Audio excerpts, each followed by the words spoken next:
Hey, I'm Mac. Welcome back to my channel. As always, don't forget to like and subscribe and consider joining my Patreon for access to new videos told 24 hours early, as well as some Patreon exclusive content.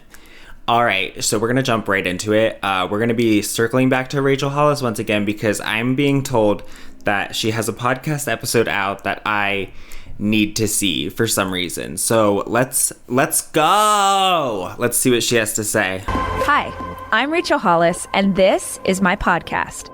I spend so many hours of every single week reading and listening to podcasts and watching YouTube videos and trying to find out as much as I can about the world around me. Doesn't seem like that's working out for you. And that's what we do on this show. If you say so. We talk about everything, life, and how to be an entrepreneur. What happened to dinosaurs? I every time I hear this in her intro, I can't believe that it's there. Like, a meteor hit the Yucatan Peninsula. Okay? You know, and it caused like 500-foot tidal waves and huge amounts of wind, like winds that broke the sound barrier, killed them. Okay? Paved, and it also opened up the way for the mammals to rise. Like you can go read a book about what happened to dinosaurs. There are probably a bunch of videos on YouTube that you can also watch that'll have like probably really great animations. Like that's just a fact question, okay? That's not really one that you need to do a lot of discussion on because that one's been settled for a long time. I mean, it might have like the exact mechanisms of how the dinosaurs died out, the exact mechanisms and like how long did it take for them to die out? Was it all at once or were there some species that lived on, blah, blah, blah, blah, blah, blah. Well, birds lived on because birds are dinosaurs, which is kind of fun. It means that like if you have a bird feeder, you can be like, it's my dinosaur feeder. Birds are dinosaurs. But all the non-avian dinosaurs died out when the meteor hit the Yucatan Peninsula or shortly thereafter. So that's what happened to dinosaurs, girl. What's the best recipe for fried chicken? What's the best plan for intermittent fasting? Okay, well, some of these are opinions and other ones are fact questions, so they're a little bit, different. What's going on with our inner child? How's therapy working out for you? Whatever it is my guests are into, I want to unpack it so that we can all understand. These are conversations that... All right, well, don't touch my luggage. This is information for the curious. This is the Rachel Hollis Podcast. That's what I say to my DL Mormon grinder prospects. This is information for the curious. We're going to go for it. We're going to try and record in the floor in a rental cabin in Switzerland. That is what is happening. Switzerland? Really? That actually, I would say that must be nice, but Alta, which is the ski area that my season passes to, has currently the most snow of any ski area in the world right now.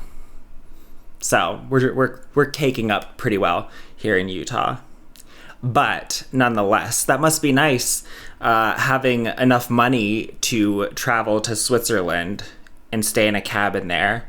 Most of us would have to call Zurich and move some money around first. Jesus Christ. That is a very expensive country to travel to. But I'm just saying, if you live in Texas and you're going to Switzerland to ski for this winter in particular, you must not like skiing very much. 'Cause we got a lot of snow here, and they don't got a lot of snow there. I'm just saying. I mean, normally Utah has a lot more snow than Switzerland does, or really anywhere in the Alps. because the amount of snow that they get in an average season. Average snowfall in Zermatt. Okay, so yeah, the average snowfall in Zermatt, which is in Switzerland, is 300 centimeters in the average season. It's 118 inches of snow in a winter. If we got that little snow in Utah for a season, that would be a disaster for us. Woof. So Alta right now is at 370 inches of snow, which is almost 1,000 centimeters of snow. So yeah, like it's like not even comparable. Like we got more snow in 1 month than Zermatt got in the whole season on average. Yeah, so typical for Alta here is usually about 1,000 centimeters in a whole season, but we're already at 1,000 centimeters right now. It's crazy. It's awesome. We need the water, and I need the skiing.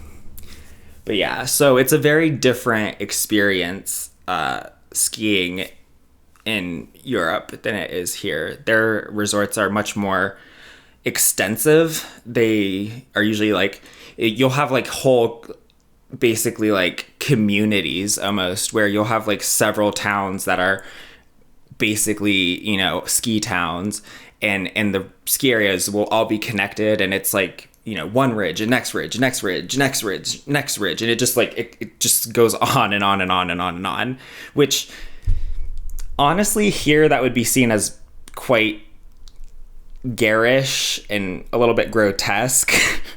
I think that we have a different attitude toward like open space here, and like a different attitude toward wilderness and like kind of preserving it. Like people already think that the scale of Vale is pretty grotesque here. So I don't know about having it set up the way that they have it, but you know, obviously, you know, that's the birthplace of skiing, and obviously it is phenomenal in its own way, but it's very different from North American skiing. And I'm only talking about North American skiing out west, like Utah, Montana, California, New Mexico, Arizona, Colorado, Washington, Oregon, Idaho.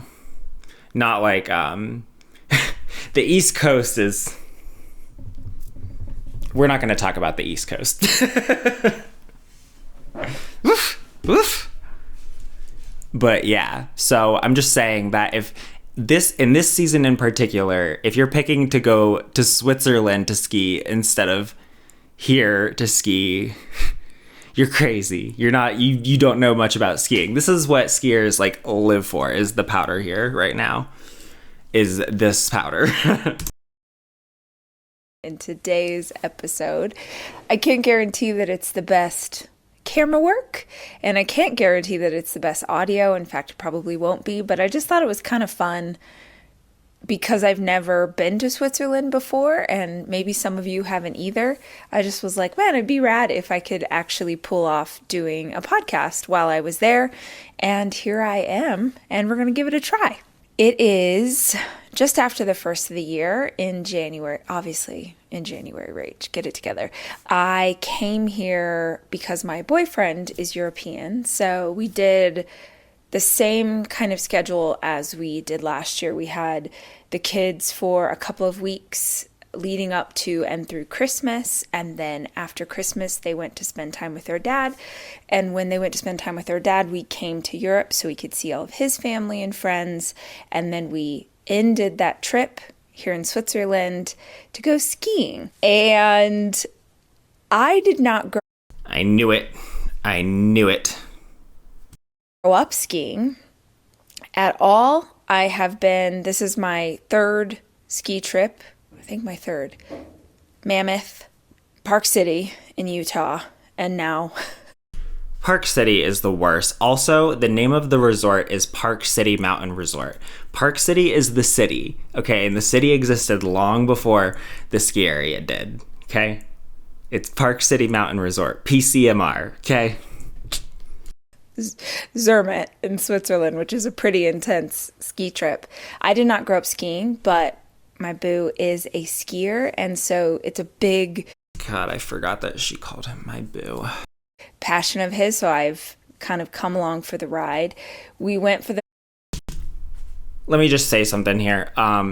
If you have a significant other who skis and you've decided that you would like to learn, do not, under any circumstances, have your significant other teach you.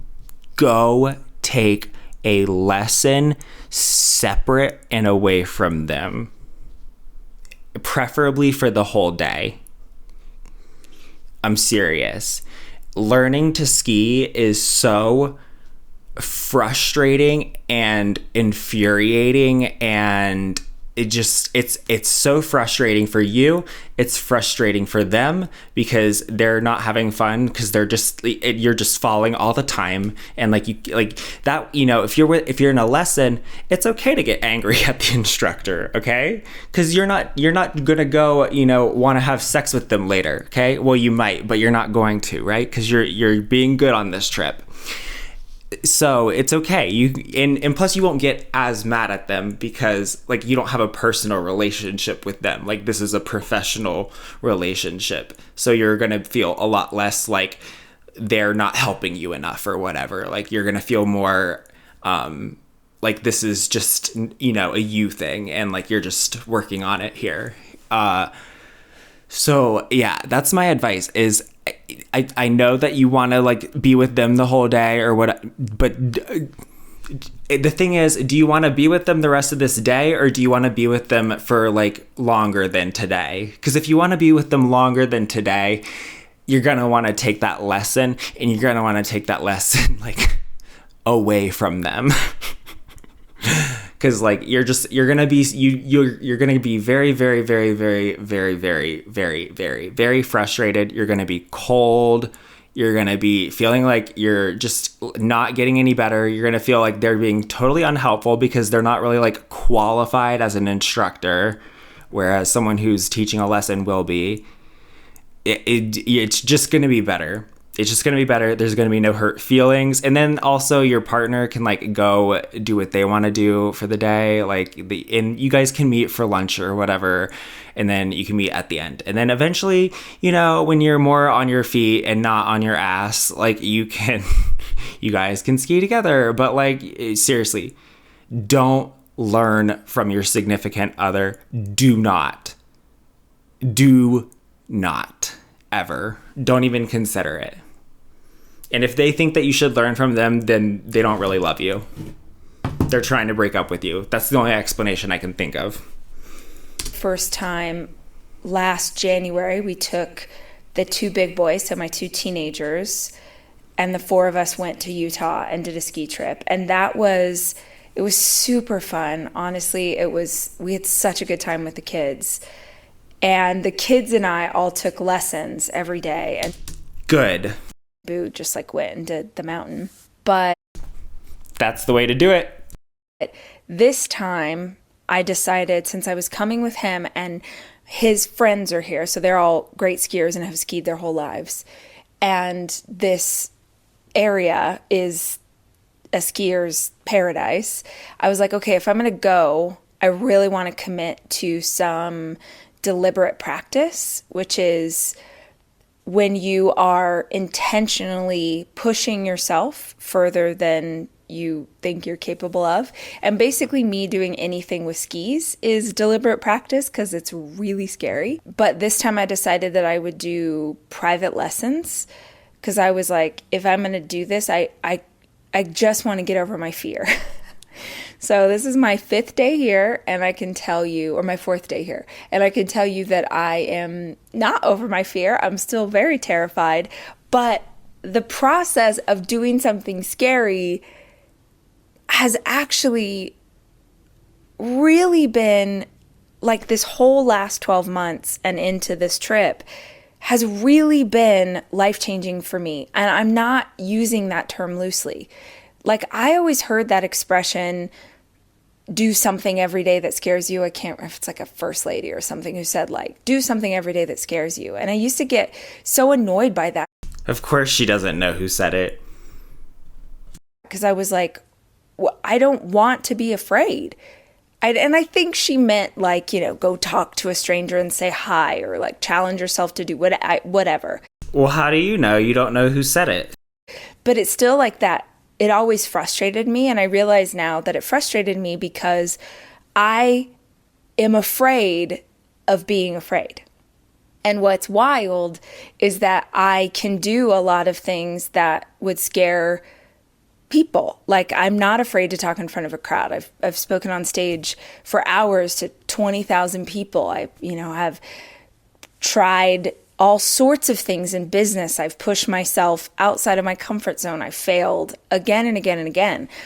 I'm not afraid of those kind of things, but I am really afraid of like getting hurt physically. Like, I don't do things that I think a lot of people would do. Just, I have such an intense fear of getting hurt.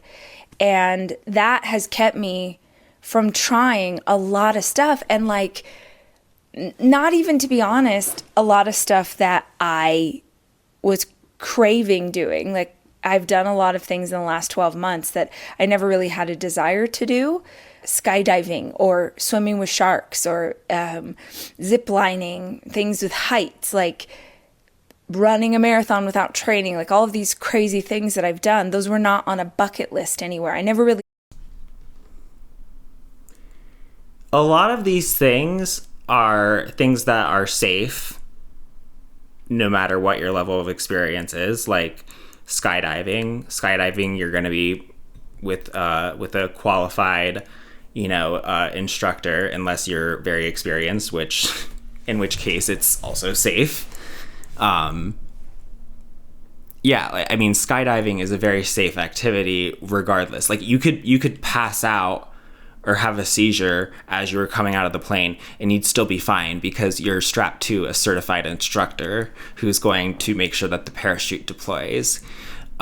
So that's different from the risks associated with running a marathon without training. That's a lot more dangerous than skydiving is, because you could get very badly injured. You could have, something, you could get heat exhaustion or something to that effect. That's not the same type of risk. And it's also not the same type of risk as getting yourself out into ski terrain that you're not prepared for, that you are not able to safely navigate down. And I would also point out that it's not just you that you're putting at risk when you venture out into terrain that you're not able to handle, because you could end up stuck somewhere and have to get rescued. And then you're putting other people in danger, or at least causing great expense to other people. So it's not just about you when we're talking about evaluating these risks. And not all things that scare you are the same thing. A lot of times, for example, skydiving seems very scary, and on a primal level, it's a very high risk thing, but in reality, it's not. It's not a very high risk activity. It's a very safe activity, versus going out into potentially dangerous, potentially unpatrolled ski terrain. That's very dangerous. People die from that every year. So yeah, I don't know. I don't like how you're generalizing this, because it suggests to me that you're not actually considering the actual levels of risk involved if you're putting skydiving in the same category as running a marathon without training. But whatever.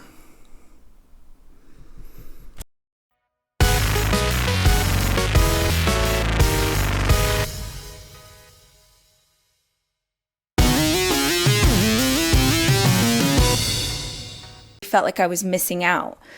But when I would have these experiences where I'd be with a group of people, or maybe my kids would want to do something, and I just would be so petrified of it. And you maybe have heard me tell this story, but almost exactly a year ago, I was in England, same vibe. I'd come to Europe with Boo for New Year's, and we were on a cliff in Cornwall looking over this beautiful ocean. It's like freezing cold, and I didn't even have a conscious thought of this until it came out of my mouth. But I was like, God, I'm so tired of being such a weenie. I'm so tired of being afraid. And then I was like, what? And he was like, what are you talking about? You're not a weenie. What are you afraid of? I realized like I was afraid of so many things that other people will at least try. And I don't like the idea that I'm missing out on experiences because of fear. So I made a commitment to myself. I made a promise to myself on that day, January 1st, 2022, that I would challenge myself to do things that were scary. What I have learned in the process, you guys, like I know it sounds like something that a personal development, whatever, tells you to do, and you're like, oh, scammer. Okay, but what I have learned about myself from pushing into situations where I'm literally terrified, I feel like there are people who maybe are like, yeah, I've been doing that my whole life, dummy. And they already know this, but I didn't understand how much growth would come of that process. You could almost boil it down to like, if you look at Stoic philosophy and this idea that you push yourself into uncomfortable situations so that you can better handle all the parts of your life. Okay. I'm just going to point out here that, you know, for example, skydiving again, or public speaking, those things are very likely for you to do them, and then it's in all likelihood you will come out of it unscathed.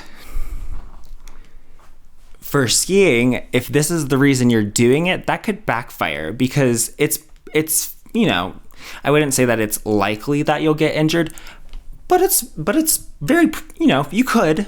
There's a chance. There's a very significant chance of it. Like a lot more so than there is for skydiving or public speaking. And so if your big fear is getting physically injured, and this is something that you're trying to, you know, work on, it's not going to take much for skiing to prove your fear correct, if that makes sense. I don't know. It doesn't sound like you've been injured skiing yet, so we'll see.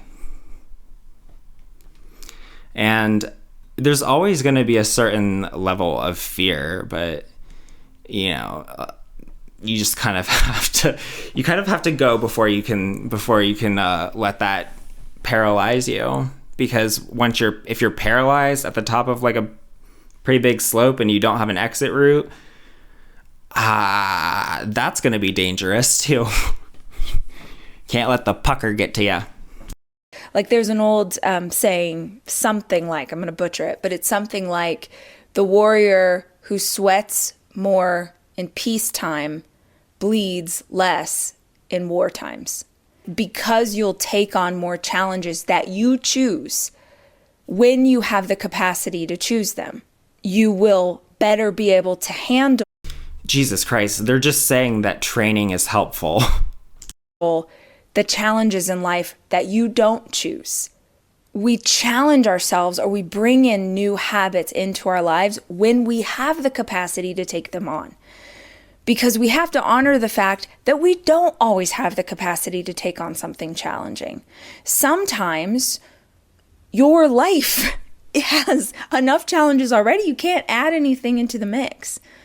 I have a friend who's pregnant right now, and oh my God, you guys, did you know that when you practice and train for something, you get better at it? What? Rachel's just having an out-of-body experience here. She's like, practice makes perfect? What? What? It's early in her pregnancy and she's so sick. Bless her, she is so freaking sick. And many of us who are mamas who have been pregnant can identify with that particular kind of sickness. But you think she's able to take on a new challenge that she chooses? No. Right now, girl. I mean, I don't know. I don't know her. Is trying to survive. We don't honor enough the season that we're in. I mean, a lot of people who are pregnant, who are in like more difficult, less privileged situations, don't really have a choice about which challenges they take on while they're pregnant. What we are capable of taking on. But if you have the capacity, even like a little bit extra right now, to push yourself outside of your comfort zone, it doesn't have to be a terrifying thing like I'm going to talk about today. It doesn't have to be something that terrifies you, but just pushing yourself past a current boundary in a simple way. It could be like, maybe you're the most shy human on the planet, and the little capacity you have is that you're going to start making conversation with the barista at your favorite coffee shop. It could be that you're going to... Okay, so number one, don't. Just leave them alone. Number two, again, making conversation with somebody is very different from going out to ski terrain that you have no business being on. Go through your day and hand out 10 compliments to people and make their day so much brighter and better because you see them. In a world where people are feeling more and more lonely, we have this loneliness epidemic right now. Maybe your challenge to yourself outside the comfort zone is like you're going to strive to make sure people know that you know that they're here and that they matter. Going to strive to make sure people know that you know that they're here. Maybe it's just because like I don't speak personal development ease. I just can't. I know I've never thought that, Rachel. I've never committed to that. There's a beauty and there's an evolution to be found pushing past those boundaries. And I would just love to encourage you guys as we head into a new year and we think about goals and dreams and aspirations that we have for ourselves. Let some of those goals and dreams and aspirations be you doing stuff that you haven't done before. Jesus Christ, Rachel, just point your skis down the fucking hill and go. We don't have time for this, okay? We don't have time. And that's what I want to talk about today. I want to share some of the things that I have learned in doing things that I literally did not think someone like me could do. I have a lot of ideas about, I mean, this has been true. God, I'm like a broken record because if you would have interviewed me a decade ago and asked me about long distance running, I would have told you that like, I hate running.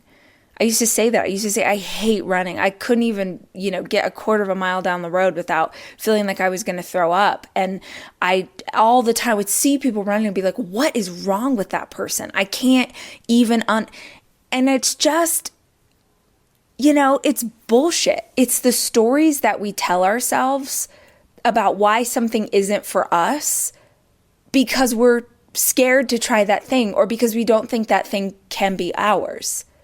Because to be honest with you, there's a million activities that exist in the world right now that I'm not even aware of.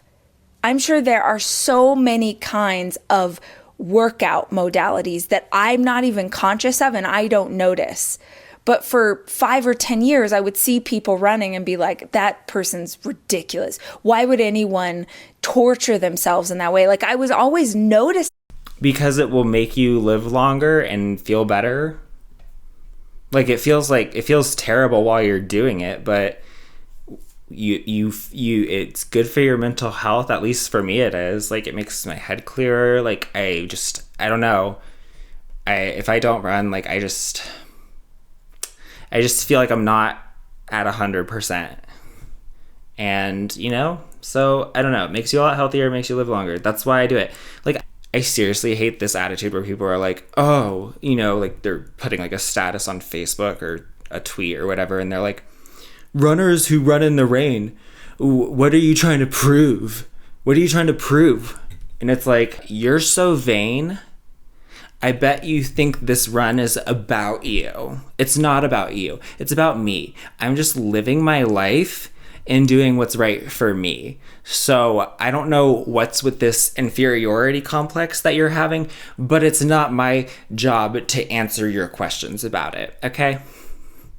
Like, leave me alone. I don't bother you about what you're doing. I don't police your activities. It's so weird. It's so weird.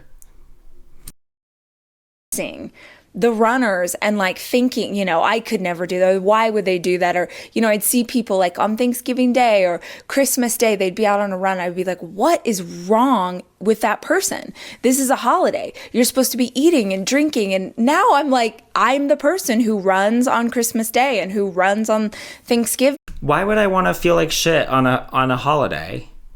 Of course I'm going to run on that day, because like if I don't do anything, I'm going to feel like I did nothing, and then I'm going to feel like shit about myself. And because it makes me feel good, because it gives me all of these gifts. Okay, see, exactly, Rachel. And so you see, we didn't have to talk for 10 minutes about that. Okay? I cannot imagine going through this type of mental gymnastics about every activity. Gymnastics, there's another activity you could do, but you have to get over your fear of being afraid of getting injured, of being afraid.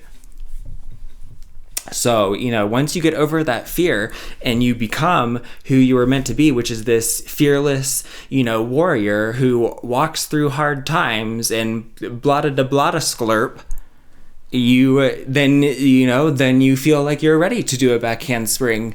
So, you know, then once you've prepared yourself and you've aligned yourself with your heart and your fart chakra, you are ready to begin. That's how it works, everybody. So you're welcome. And I'm not even going to charge you for that. I never understood before, but it's worth noticing. What are you paying attention to / judging? Because honestly, if someone wants to, I don't know, do speed skating, I'm not paying attention to speed skaters and being like, oh, what's wrong? I'm like, oh, cool. Like, that's crazy. Like, I have no desire to do that. But you know what I mean? So there's something to the stuff that you keep noticing and keep judging and keep thinking that's not for someone, quote unquote, like me. Skiing is 100% something that I have my whole awareness of it identified as not for someone like me. I didn't grow up in a place with snow. My family did not have money at all. And skiing is a very expensive hobby. Yeah, it is. It is.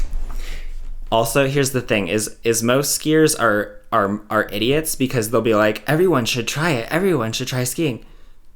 Like, bitch, have you not seen the lift lines lately? Skiing sucks. Don't try it. Utah sucks. Don't move here. Go to Colorado to ski. It's so much better in Colorado, you guys. Don't come here. No. I'm telling you, no, it's so much better in Colorado. So much better skiing in Colorado. Don't come here.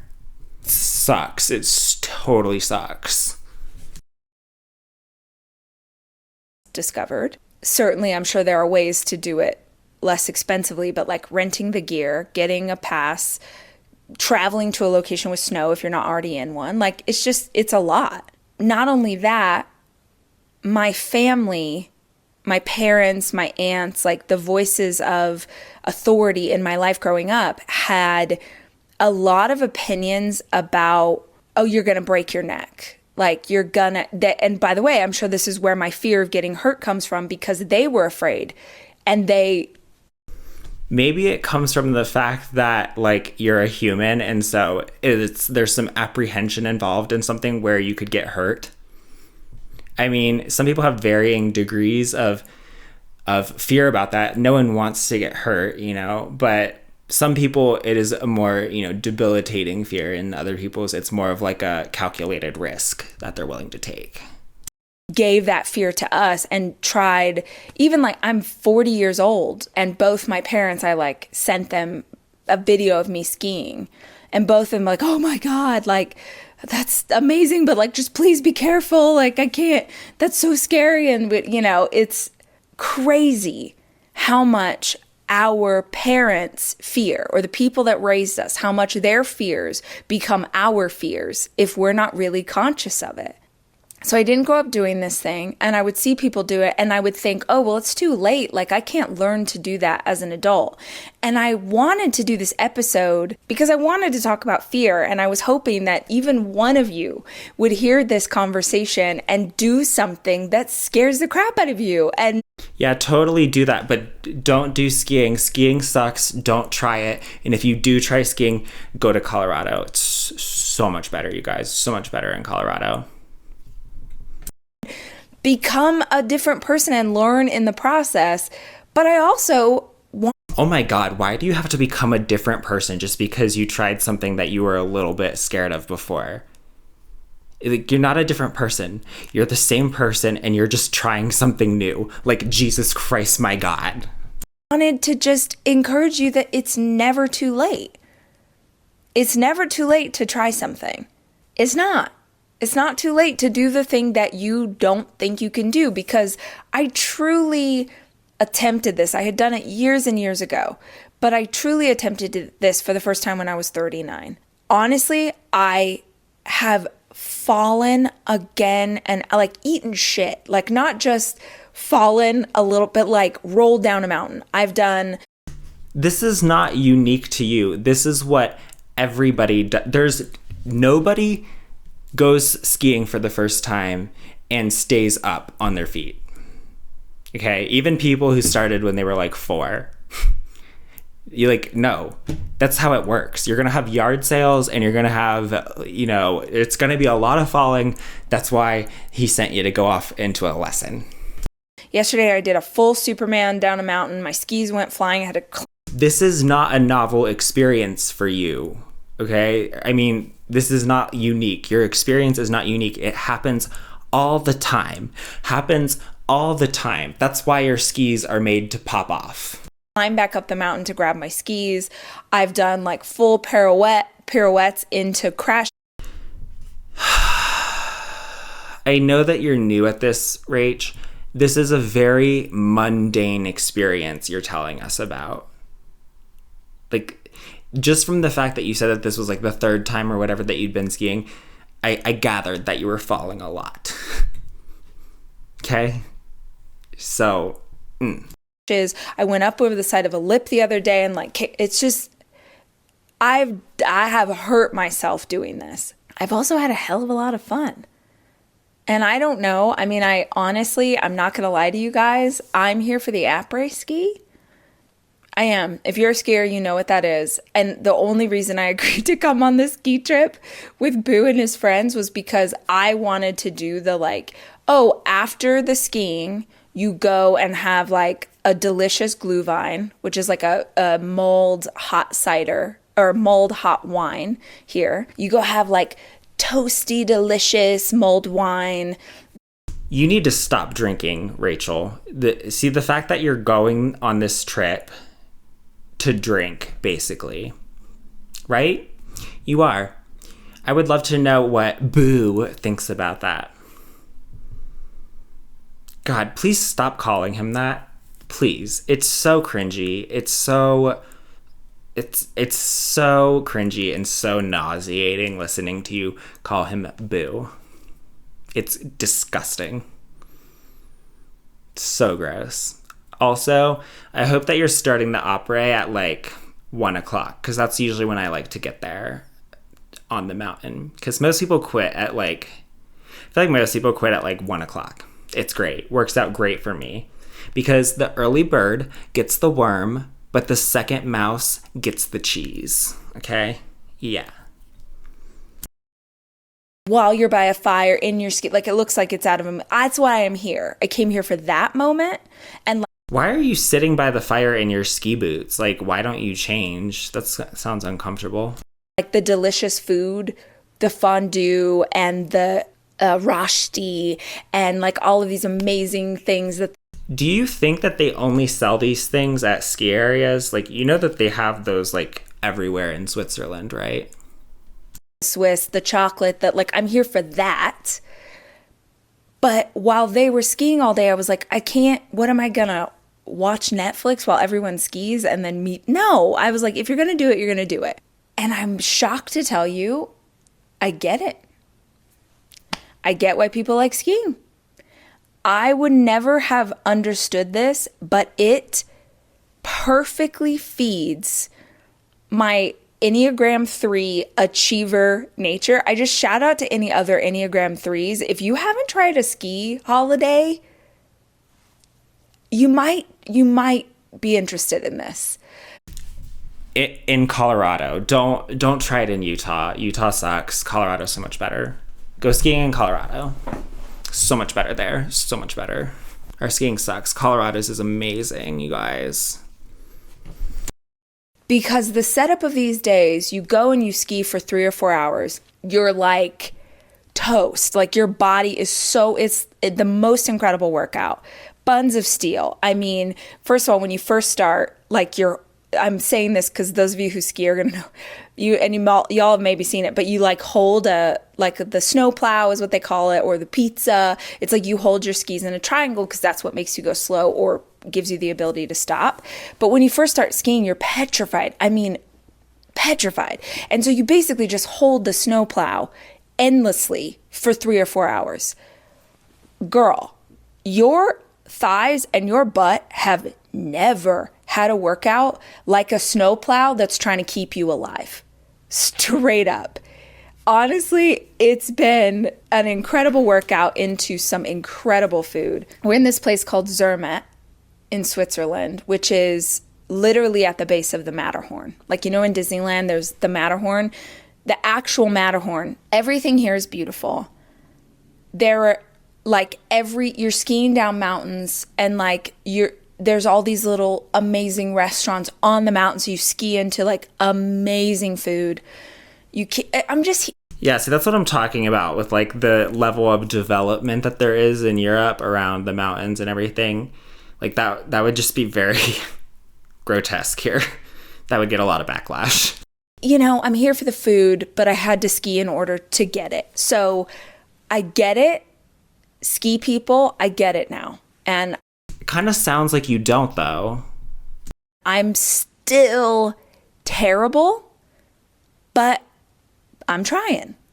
And in the process of trying this week, like I had a day where I was skiing, my second day skiing. I didn't enjoy it once. I did not smile one time. Yeah, so that's what I'm talking about. That's why you take a lesson. You're not going to like it. I was so scared. I just was in my head. I had had a pretty first day, but I had some successes and I felt proud of myself. And then my last run of the day, on the first day, I crashed pretty hard. And that really psyched me out. And so the second day I went in and had a really hard ski day. Like a couple of times I'm going down the mountain and I'm with an instructor, but obviously they can't save you if you're like about to go flying. A couple of times I literally was like skiing down the mountain crying because of fear. Like I'm gonna die. Sorry, it's just a bit of schadenfreude. Zermatt to ski, the Summit Ski School, and his name is William. He's this adorable 25-year-old Swedish boy. Wait a minute. Was he Swedish or was he Swiss? Because I feel like he was probably Swiss. I mean, I'm not saying he couldn't have been Swedish. Maybe he was from Sweden and he, I mean, seems like he's a long way away from Sweden, though. I don't know. Maybe he's from Sweden and he works in Switzerland. I don't know, but are you sure he was a Swedish boy or was he a Swiss boy? I don't know. I'm just saying, if he's in Switzerland, I feel like it's more likely that he's a Swiss boy. Who, like, the very first day, and he has no idea, like, who I am or what I do, but... Of course he doesn't. Why would you ever think that there was even a remote possibility that a 25-year-old Swiss boy would know who you were? How about that anyone in Switzerland would know who you were? Okay? Like, they don't have time for this. The very first day, he was telling me that he's recently got into personal development, and we're on a ski lift, and I was like, oh, okay, yeah, a lot of 25-year-olds get into personal development because, like, they're having, like, a quarter-life crisis, you know? And they're riding the chairlift with this annoying American lady who won't shut up about the books that she's reading and her mindset.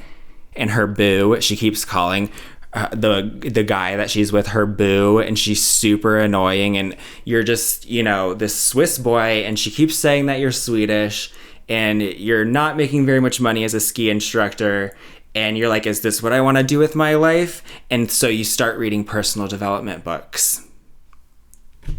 That's what happens. That's what happens, William. Don't worry, I get it. You got to get away from her, though. You got to get away from her, okay? Plus, she's in a bad mood, so she's going to be, like, in a bad mood talking at you about personal development.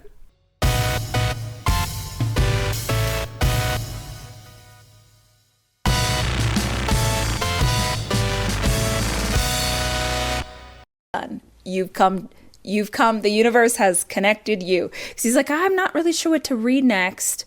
I'm on this journey and I want to know what to read. And I was like, oh, my child, come in for the real thing. The universe has guided you to me so that we could talk about this. He knew that whole day, he knew I was really struggling, and he was doing his best to try and like help me.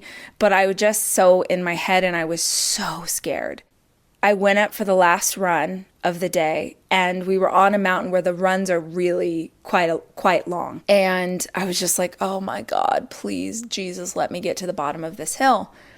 Just something clicked inside of me, and I was like, you know what? You know better. You are having the worst day, because I kept falling again and again. I'm like, you are having the worst day because... Didn't you say in your little TikTok thing that, like, you fall publicly again and again just to reach the top of the mountain? Well, now you're trying to reach the bottom of it, okay? This is not a unique experience to you, Rachel. This is the experience everybody has, okay? Everyone who tries skiing has the experience of just spending the entire day fucking falling and being so frustrated. Also, if you are like in a paralyzed state of fear, you're not gonna get any better until you can kind of just like take a second and just take a deep breath and try to just, like, I'm gonna get through this. You'll still be afraid, but you need to get to like where you are functional. Like if you're in like a very paralytic state of fear, the no good is gonna come from this. You just need to take a second and try to collect yourself and try to think of something calming and maybe do some breathing exercises really quick, because that's like being that scared and in a dangerous spot on a ski slope, like on a particularly dangerous section or whatever, that's really dangerous. is being in a very debilitating state of fear. That's going to do more to put you in harm's way than anything else, probably. Unfortunately, it's kind of one of those catch-22s. You are in your head, and because you are letting your mind run away with you, and you have the shittiest mindset right now. And I was just like, you either are going to get in the right headspace to do this, or you're not going to do the run. Because trying to do this in this mindset is actually going to hurt you, Teacher. Yes, that's actually really well said. But I don't see why you think it's that profound or anything. It's not. Physician, heal thyself. Like, come on. I was like, okay, screw it. I'm just going to like hype myself up and just try and enjoy this run. And I still fell, but I did so much better. I got to the bottom without dying. When I finished, I was like, it's crazy how many lessons are inside of this. And it doesn't even have to be skiing, y'all. It's like anything you do that challenges yourself. The incredible lessons inside of inside of what you're doing. So for me, I'm like, oh yeah, the reminder that if your mindset isn't right, none of it's going to go right. That's a life lesson. If you're in a crappy mindset, it's all going to suck. And I know that you've experienced you are going to suck. Moments like this. You have had moments in your life where the exact same scenario on different days, one time is like the best thing that's ever happened to you, and another time is like your worst nightmare. Every single one of us have experienced moments where your partner is like being all lovey and sweet and like kissing your neck, and you're like, "Ooh, baby," you know, you're I don't want that. You're feeling the vibe, you're loving it, whatever. And then you probably have also had a moment where your partner tried to come up and kiss your neck and you're like, I will cut you. For whatever reason, you're tired, your hormones, you're frustrated with them, whatever. Exact same scenario on different days feels differently. But the only thing that's different is the mindset you have about the situation. So I did that last run and I was like, oh. Okay, I kind of don't like, though, how this is kind of like blaming the person with the mindset when, like, that's not fair. Like, yeah, there are things that you can do to, like, kind of reframe and try to get into a better space. But, like, at the end of the day, you feel how you feel. And, like, you can't really, like, you know, you can't blame people for that. Like, just, you know, just respect my mood, okay? Like, don't invalidate my mood. Oh my gosh, there's so many lessons in this, and I wanted to share a few others with you while I've got you. Pulling out the old journal. Okay, so this is a great one. I love an analogy for life, and William told me a really good one. When I was on the first day trying to figure out how to ski, I was like hyper aware of like people zipping by me, because that's also, when you're skiing, that's a scary part of it, is it's not just you that you have to worry about, it's also the people around you, and crashes happen. And you know, my biggest fear in skiing, like literally my biggest fear, is crashing into a little kid. And not because the little kid crashed into me, but because I like ran over someone's 6-year-old. He told me, oh, don't look back. Don't look back up the mountain. He said most accidents in skiing happen because people are looking backwards. Let me say it again for the people in the back. Most accidents happen because people are looking back. Let's like just... I have no idea if that's true or not. I guess if we're talking about like a person running into another person, yeah, I could see that, because number one, the downhill skier from you is supposed to have the right of way. Like if someone's in front of you, it's your job to not run into them, not the person in front of you. Number two, like if you're looking backwards, number one, you're kind of like out of control probably, and that also means you're not looking forwards at the people who are that you're supposed to be not running into. The people behind you, it's their responsibility to watch out for you. And so you're looking back to see something that you don't need to worry about when you should be looking forwards. But like, I can't believe that this is like a life lesson for her. Like, my God. Let's just use this as an example of our life. How many of us are obsessing over the past? How many of us are constantly replaying the mistakes that we've made, the losses that we've had, the grief we've endured? We're so focused on the past, we can't even appreciate the present, and definitely can't plan for the future.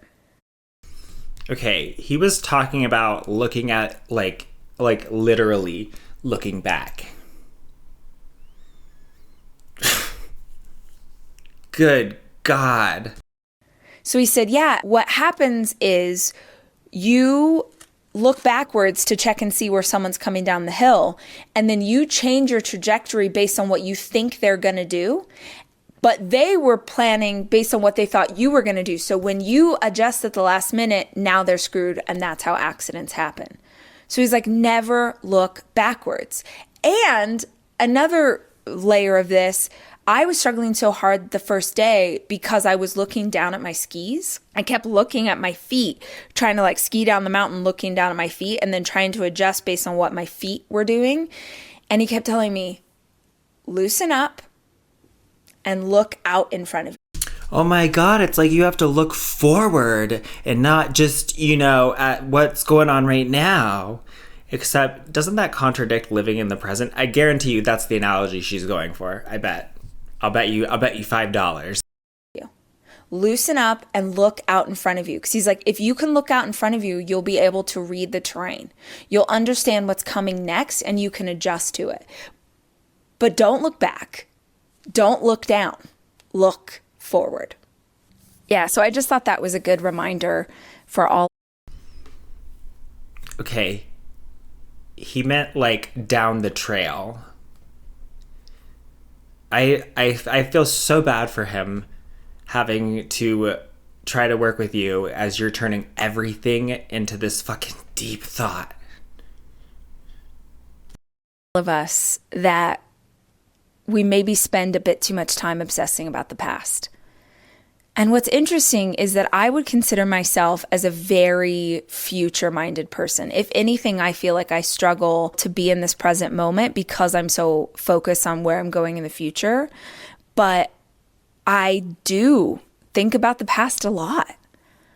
I have really, maybe because I've spent so much time trying to process trauma and deal with the stuff in my childhood and do the therapy and do all the work and heal. But I really do believe there comes a point in our lives where we just have to let it go. We just have to let it rest. We just have to let it die where it is. Like, it's in the past. You cannot change it. You cannot fix it. And yes, do the therapy, do the work. That is the key to, honestly, my mental and emotional health is how much work I've done. But at some point, you just have to stop digging it back up, because the digging it back up is never going to propel you into your future. It's just going to keep anchoring you to your past. Okay, the next thing that skiing has taught me is a reminder to get out of my head. Years ago, I went to a conference and I heard Tony Robbins say, if you get in your head, you're dead. So he spent this whole keynote talking about making decisions from your heart, moving from intuition, listening to your gut, but that our heads are not designed, our brain is not designed to make us happy. Your brain is not designed. Period. Our brain is designed to keep us safe. And how our brains will work to keep us safe is by coming up with 1,000 different ways.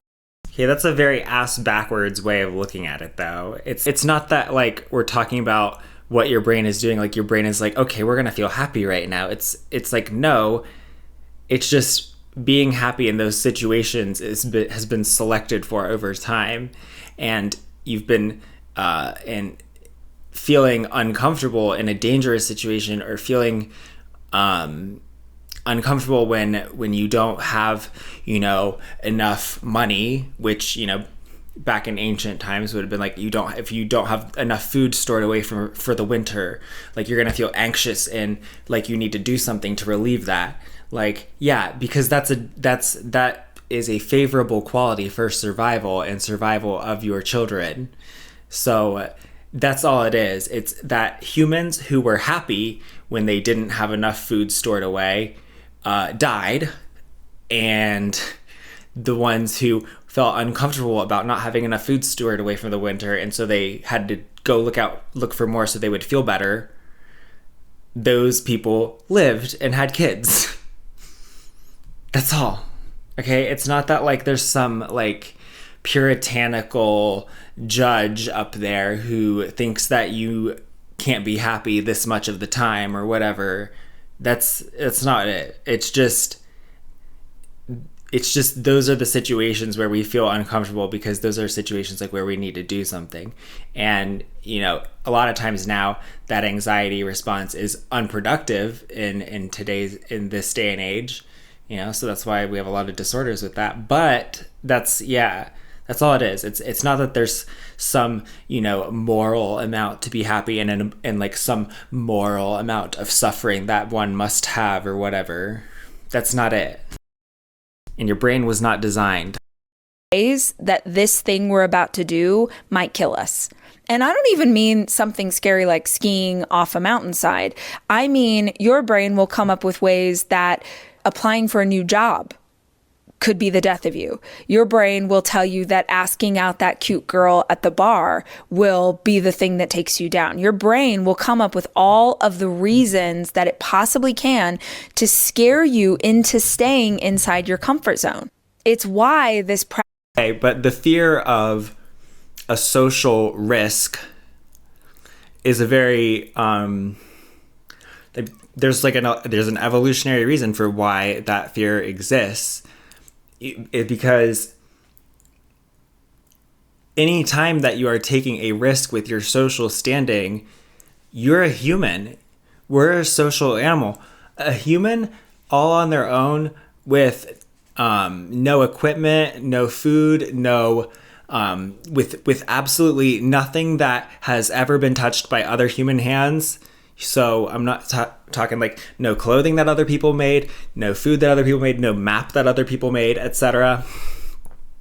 A human without any of those things and without anyone with them is a dead human within a few days, pretty much.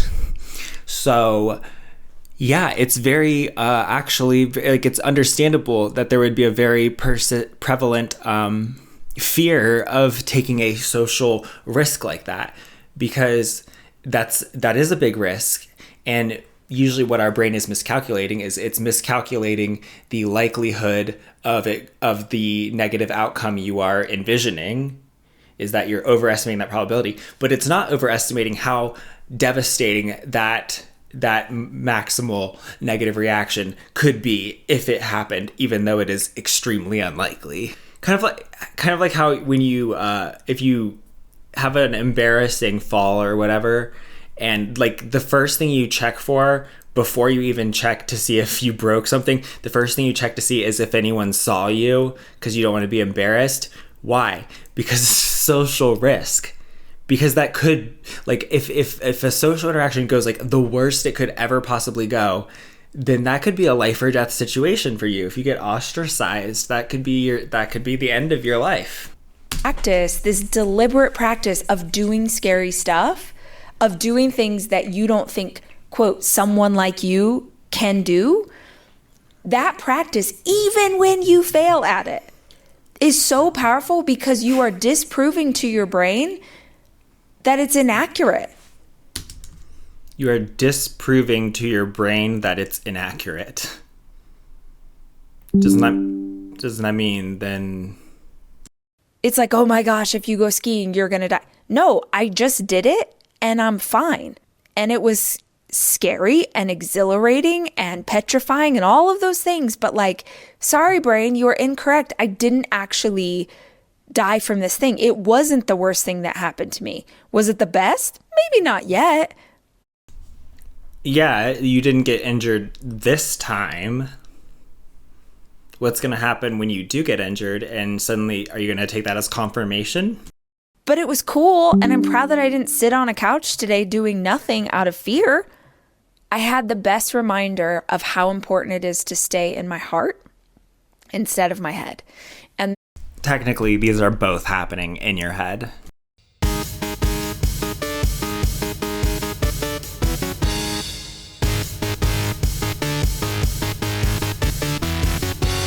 That was, again, on the second day of skiing when I was struggling so badly. I kept crashing, and I was trying to analyze why I kept crashing, and I realized it was because, like, if my body was sort of the thing in charge, I do great. But as soon as my head starts to try and help, that's when I crash. That's when I fall. Because my brain will be like, oh my God, you're going to crash, you're going to crash, you're going to crash. And then I do. And I think this is probably true for most of us. We'll start to spiral out in something, and then it will become our truth.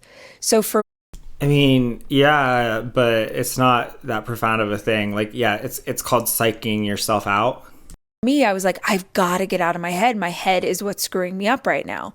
And William had told me that obviously you ski best if you're in flow state. If you're really just moving with your body, it's why he encouraged me to look out in front of me, because he's like, if you're looking down at your feet, your brain is trying to tell your feet what to do.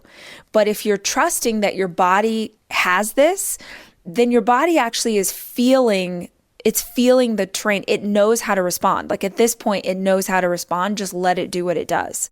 I mean, yeah, it's not that it's that you're using like the motor area of your brain rather than having like this processing coming up to like the cortex and stuff. So I was like, oh my gosh, I'm getting in my head. I really need to get out of my head. And I was so scared. I know you keep hearing me say that, but I just want to get across.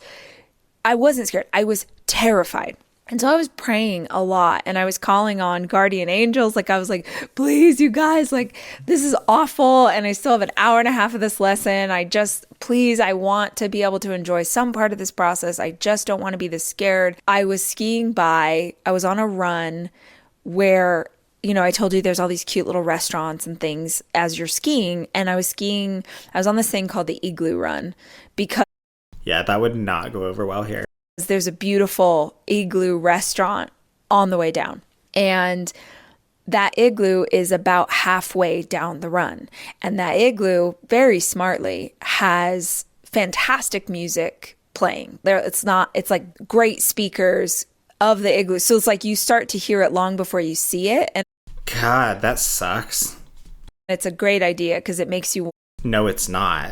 You're like, I'm terrified. I think I'll stop and like go to the igloo. So every time I would go by the igloo, I would highly doubt that people are going by going, I'm terrified, let me stop at the igloo. It's probably more just like they're tired or they're thirsty or hungry.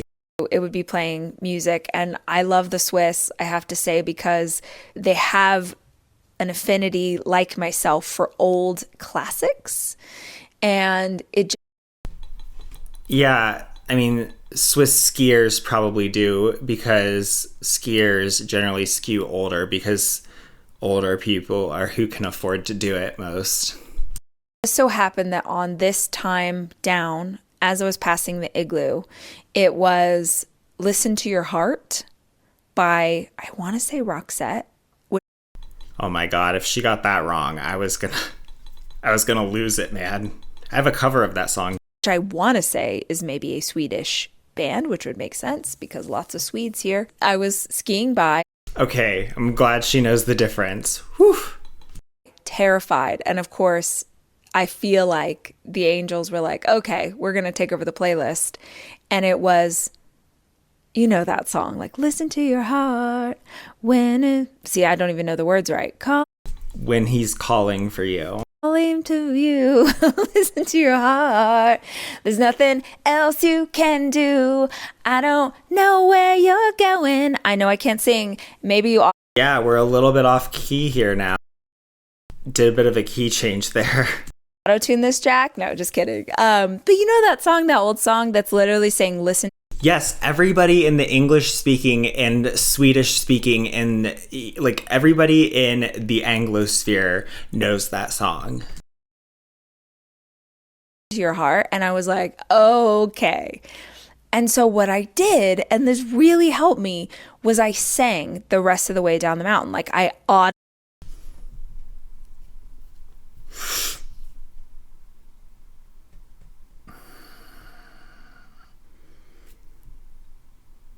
God.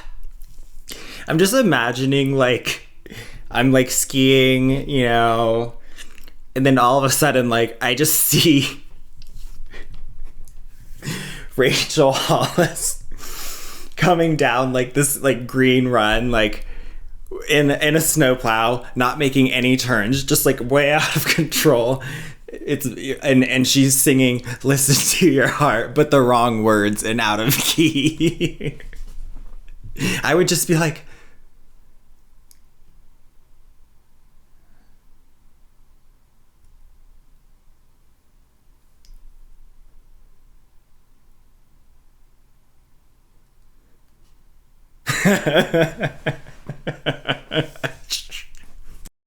Audibly sang that song out loud the rest of the way down the mountain, because if I was singing, I wasn't thinking. So the next time down, I'm like bringing out The Greatest Showman. I'm bringing out worship music from my childhood. Like every time down the mountain, I would sing. And I still fell, but I fell much less, and I felt way more in control. So I loved the reminder to get out of my head, to move from passion, to move from intuition, to move from a place of love. The way that we do that is by being really intentional about. I'm just picturing her full pizza going straight down. Hosanna, Hosanna. We're on our knees. Connecting to that heart, to, whether you believe in a heart chakra, or your inner knowing, your inner being, like. That's no, and no. That intuition inside of you, Nope. Connect to a higher level, you connect to Nope. God, you pray, whatever it is. Nope and nope. It's why you hear so many people talking about a morning routine, because the morning routine is an incredible opportunity to connect. Even if it's 5 or 10 minutes, to just take the time to close your eyes, get centered, and connect to the heart. So you're moving from that place. I did a recent episode, and forgive me because I don't know the number, but it was our most popular episode for quite a while.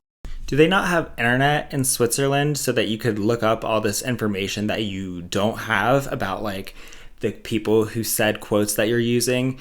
Or, I don't know, which episode of your podcast it was that you were talking about such and such? Oh, I guess it's for your listeners to look up, huh?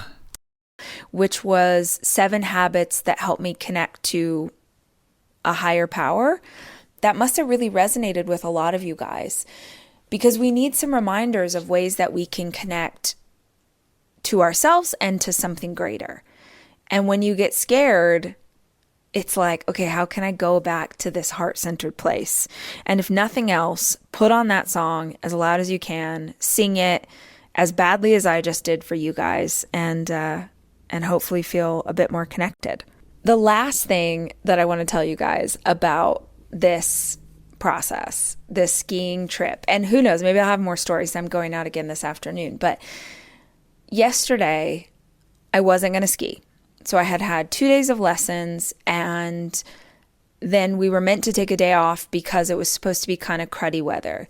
And I woke up and I was feeling like a little bummed, because I just thought, y'all, my schedule, my life, and I have these babies to raise, and the chances of me getting back to Switzerland to ski is probably going to be another year. It's going to be another year when the kids are with their dad again, and then I have this break.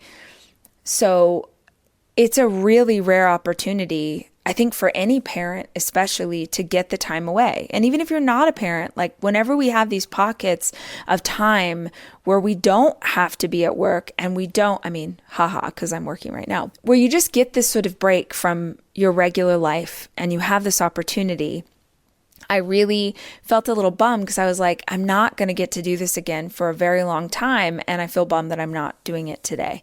I went to a yoga class in the morning, which was very necessary because every muscle in my body is like screaming. So I went to a yoga. What? You can ski in the United States, right? Like, we have very good skiing here. Class, and then I was like, you know what? I'm going to go skiing. I'm just going to go. And I didn't have my teacher that day. I didn't have William with me, but I thought, there is one slope in all of these mountains. I need you to understand, if you are a skier in the US and you don't know this, because I did not know this, if you go to a mountain in the US that has ski runs, there's maybe, 15? Maybe. There's maybe, 15? Maybe. There's maybe, 15? Maybe. There's maybe, 15? Maybe. I mean, there's maybe, what, 15? Maybe. I mean, there's maybe, what, 15? Maybe. 15? 15?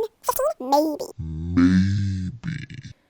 You're here, you guys, there are 100 runs. Yeah, the mountains in Utah have that. 15. I don't know of any ski area in the U.S. that has, at least not west of the Mississippi, that only has 15. Like, no. Sweetheart. Every direction around me is a snow-covered mountain with ski runs. It's the craziest. Have you never been to Colorado? You should see Vail in Colorado. Like, girl, it seems like you just have never really looked. Thing I've ever seen. But there is one run that's super mellow. There is one run that I would say is the equivalent of like a bunny slope in the US. Something else I didn't know is that like European grading of a ski slope is way more intense than the US. Like I feel like I can probably go back to the US and like just crush it now because these. God, she's such a fucking idiot. I think she just didn't do much skiing on those trips to Mammoth and Park City. I don't know. But no. Okay, in Europe they use blue, red, and black as the trail ratings, which is easy, medium, and more difficult. Whereas here it's green circle, blue square, and black diamond for easy, medium, and then most difficult. There's also the matter of the double diamond rating that we use here in North America. The double diamond was only introduced in the 80s as the capabilities of skiing expanded to more extreme terrain, but it was also, you know, a little bit of marketing as well when it first got introduced. And some ski areas in the US still do not, usually it's the more traditional ones that still do not use a double diamond rating. Like Alta does not use a double diamond rating. And the logic they would tell you would be, okay, well, if green circle is easiest and blue square is more difficult and black diamond is most difficult, then how can something be more difficult than most difficult? And then I would also just point out that in Europe, they don't really have a rating for what we would call a double diamond out here in the West, because in Europe, that would just not be, it might have like a local name for that, like the local skiers call it, but the resort is not going to have a name and a rating for it. Like it's just going to be like, that's that slope over there, and it's ungroomed and unmarked, and you won't be rescued from it. Whereas here, we will still mark those things as double diamonds inbounds. Like the footage that you just saw from Fantasy Ridge and Corbett's Couloir, those are both inbounds double diamonds. For the East Coast, yeah, those are gonna be graded a lot easier than in Europe. But out west, no, sweetheart, like you can't do. Yeah, you'll get killed. Green out west is gonna be like a blue in the east. Anyway, there's one really gentle slope, and I thought, okay, here's what I'm going to do.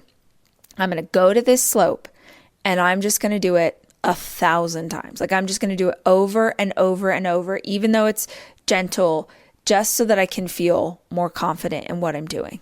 And I went, it's called Eisfluh, Eisfluh or something. I get all my gear on, I go up, I am headed down to Eisfluh. I'm petrified because remember the day before I'd had this horrible day of skiing, and I just take it nice and easy and I work on my technique, and I just did that over and over and over.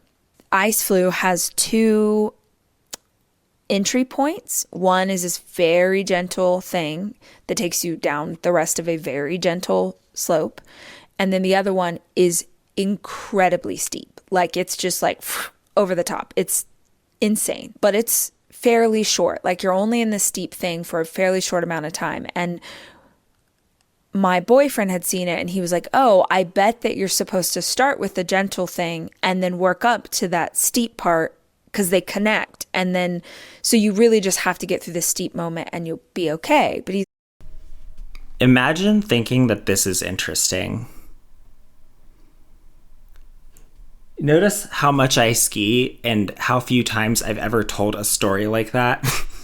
like, that's really steep. Like, that piece is pretty intense. And when I was on the chairlift, which takes you by this steep hill, I could hear people on this bit. And I'm like such a nerd that I'm like talking about skiing nonstop.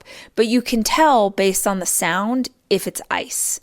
Like, snow sounds one way, right, when skis are on it, but ice is like and if it's ice, that means you're gonna go so fast. So now I'm like, oh my gosh, it's so steep and it's icy, and I'm just like, there's no way I can do this. But like in the back of my mind, I'm like, yeah, but deliberate practice, and if you don't push yourself, you're not gonna grow. And thank the Lord for small mercies, because I was headed up.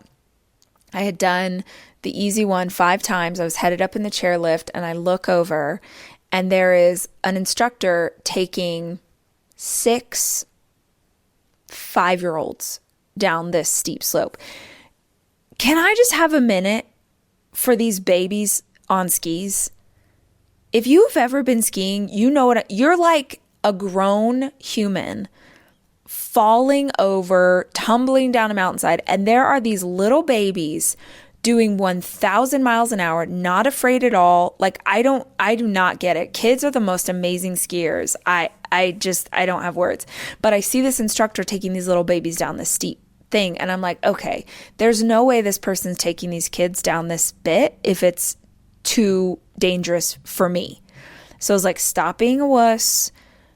If you fall, you fall. Like, it just is what it is. Let's just go.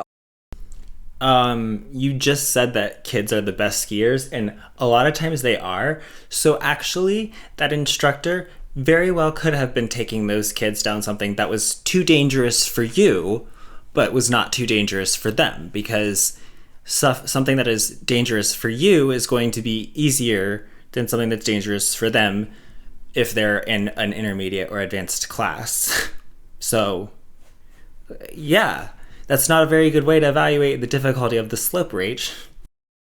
I did it, and it was freaking terrifying, and I got to the bottom. I was like, okay. And I had done 5 of the easy, and so I thought, okay, I'll do 5 of the hard. A couple times that was very treacherous because it was so steep that I couldn't see if someone else was on the hill. And a couple times I came over the top and there were just like these little duckling children like right there, and I don't know how to stop it. I'm like, I'm going to kill everybody and whatever, but I lived. And you lived, but did everyone else? Very last time, my 10th run of the day, I'm like, okay, one more. I hesitated for a moment. And I learned later that you really have to listen to your body when your body's tired. I mean, hello, another life lesson. When you're tired, you make mistakes, is something I've learned in skiing. So I had done. I'm a little alarmed that it took you until you tried skiing to learn that when you're tired, you make mistakes. 9, and I'm at the top of this precipice again. Oh my God, she's being so dramatic. It is not a precipice. The steep part at the beginning is 13 degrees, but most of it is 4 to 6 degrees. Okay, that's not a precipice. That's a snowy street. That is a Pittsburgh commute.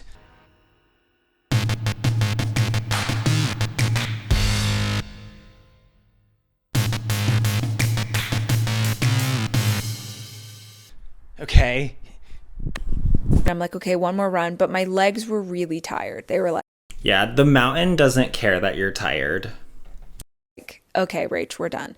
But I thought, oh, we've done it. Let's tick this off. Let's be done. And then we're going to go get a coffee, and it's great. So I start going, and y'all, I wish I had video because I literally don't even know what happened. But yeah, so the mountain doesn't care if you're tired. And that video probably wouldn't have any information because you probably just lost your balance because you're new at this.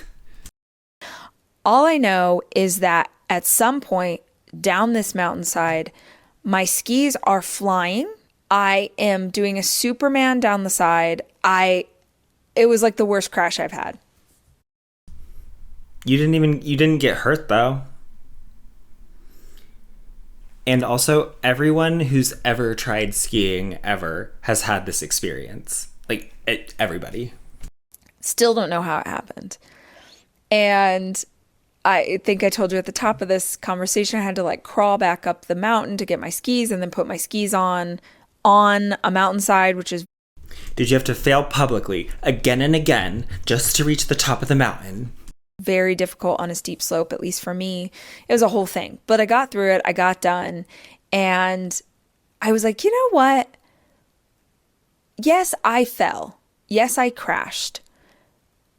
But it reminded me of this conversation that I had earlier in the year with Ben Hardy. Oh my God. It was your second day skiing or third day skiing. Okay. You went down a run several times because it was, an easier one, and you fell. I don't know where this and that made me think of this wow, girl, this is not that crazy of an experience. This is barely an experience. I can't believe you're telling us about this in detail. You're telling us the details of the bunny slope that you went down. Really? Really? God, this is such main character syndrome. It's unbelievable, frankly. I just had re-listened to some of that episode because we did it as part of a mastermind series here on the show, which hopefully you guys listen to. It's so great. I think you can go back a single episode and you'll find it. But he has this quote I love where he says, "I'd rather fail as the future version of myself than succeed as the current one." And I thought this was such a beautiful analogy for skiing. Failing in pursuit of a challenge that you've given yourself, failing in a challenge you have given yourself is better than succeeding in your comfort zone. Maybe if you're a beginner. However, if you are out on some of the most difficult terrain at ski areas in Colorado or Utah, but don't come to Utah, or California, if you're on the most difficult terrain that they have, it's going to be what's called a no fall zone, meaning if you fall, you die. That's it. That's it. Is if you fall here, you in this part of this, you die. So that's what failure means on those segments. So I would say that failing at that is not better than succeeding on a slightly easier run. You really can't psych yourself out if you're doing a run that has a no fall zone, okay? Because you got to be prepared for the fact that it's gonna have a lot of pucker factor. There's gonna be a lot of pucker. Yeah, of course our girl thinks that because she thinks that ski areas in the U.S. only have 15 slopes or what? Failing at something that you are challenging yourself to do is better than succeeding in your comfort zone. Because yeah, I suck at skiing and I keep falling.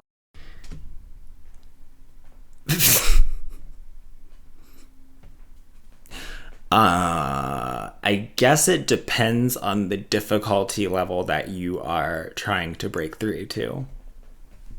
I'm about to go out there this afternoon and fall a whole bunch more times. But at least I'm trying. At least I'm doing it. Try to do it without thinking about some kind of profound implication of it, okay?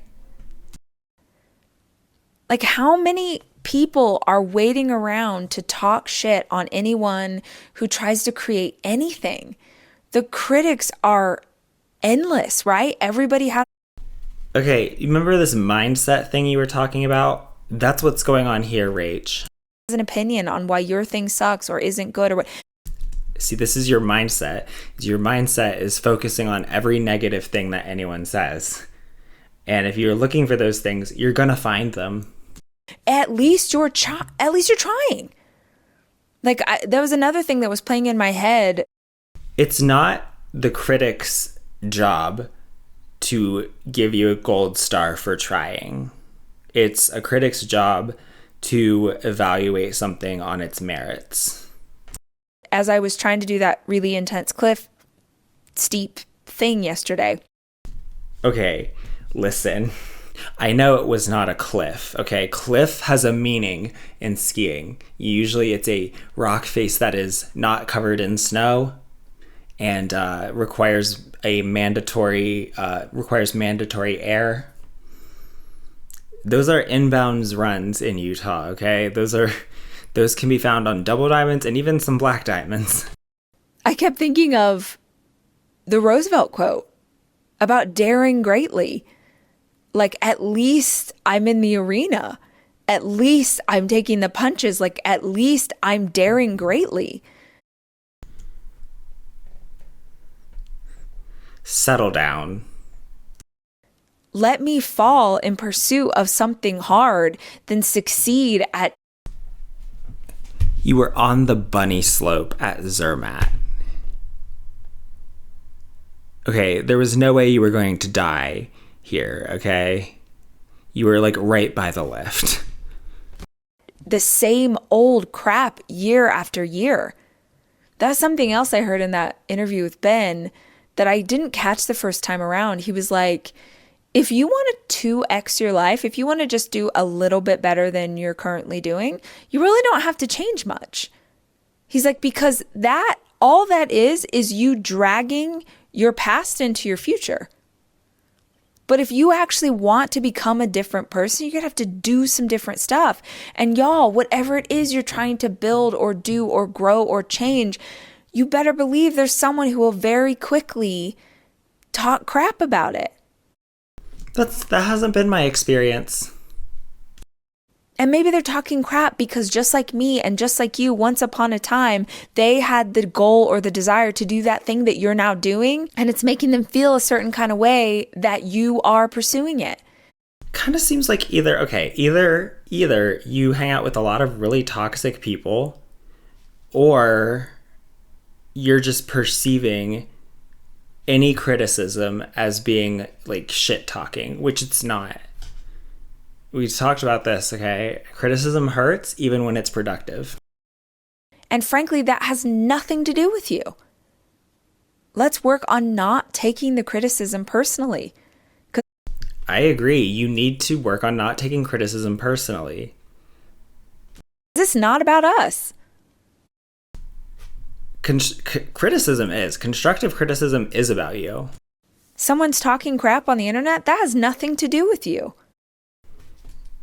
Okay, you don't have to take feedback then. I'm just saying. It's a mindset thing. Your mother-in-law disliking your life choices, it has nothing to do with you. That's her opinion. That's their opinion. That's them. You get to decide whether or not you take those moments personally. But I'll tell you what. I mean, to a degree, but if someone says something and it's hurtful, it's still gonna hurt. I am so pumped that I slid my butt down a mountainside over and over and over again. Yeah, but you already said that you failed publicly again and again just to reach the top of the mountain. So were you lying then? Because it seems like just now is the first time you've had that experience. Because I have memories now. I have this experience that nobody can take these things away from me. I cannot imagine finishing a day of skiing and being like, oh my God, so I need to tell you in detail about every single run that I took and how this, has meaning about my life and your life and everyone's life. The fact that I went skiing and some things that commonly happen during skiing happened to me, but because I have main character syndrome, I think they're really important and they're unlike any experiences that anyone else has ever had. So I'm going to tell them to you, because these might be unfamiliar experiences to you. So let me tell you about my very interesting and complex life. in great detail. It's 2023. It's my 40th year, and I've already been skiing in Switzerland. Isn't it amazing what can happen when you're rich? Laughed and had the most amazing memories. My body hurts. Like, I've challenged myself. I've seen... You went down the bunny slope at Zermatt. Isn't it amazing what can happen when you're rich? Beauty like I didn't even know was possible to see. I spent time in the mountains, the snow. I went sledding. Like, I did all of these things. You can do all of those things in the United States. Because I didn't just accept the comfort zone. I pushed into and past fear. Unfortunately, I've learned that the fear doesn't go away after just one exposure. The fear is never going to completely go away. It's just about what you do with it. I definitely kind of thought that would be the case. Like, oh, if you do scary things, then you'll be less... Nope. No, sometimes that makes you more afraid. That's not true. I can tell you now. I can affirm for you that that is not true. But I do think that if you do scary things, you're far less likely to be so terrified all the time. Kind of depends on what happens during the scary thing. Because if the scary thing is a legitimate thing to be scared of, or let's say that you did get injured. Let's say that you tore your ACL. I mean, you weren't going fast enough to tear your ACL, but let's say that something terrible did happen, like an injury that required surgery or something. I bet you'd be even more terrified than you ever were. Do some scary things this year. Choose the hard thing. Because you and I both know you're going to experience hardship in the next 12 months. But let some of that hardship be the kind that you decide on, that changes you for the better. Imagine being in Switzerland at your ski chalet on a ski vacation, telling about how we're all going to experience hardship this year. I hope that was helpful, guys. Now I'm going to go fall down a mountainside with William yelling at me, and I'll be back soon with more information. If you're still with me, I would love it if you would subscribe to the show. Just hit that subscribe button, and that way you will never miss an episode. I'll be back with more conversation soon. I'll be back on Texas soil soon, so that'll be great. I think it's about 70 back home, so I'm pretty pumped about that. And until then, guys, I love you, and I'm rooting for you.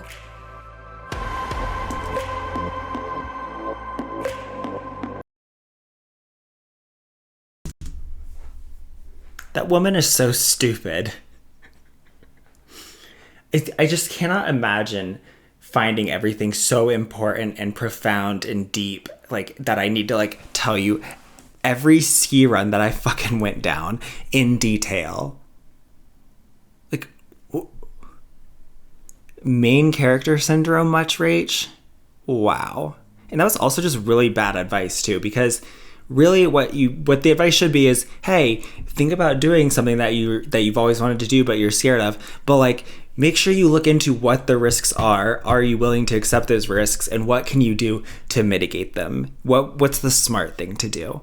Have you researched it? Have you learned about what precautions there are, how likely things are to go wrong? What are the biggest pitfalls? What are have you gone on YouTube and put in, like, 15 biggest mistakes that beginners at blah, blah, blah, blah, blah make.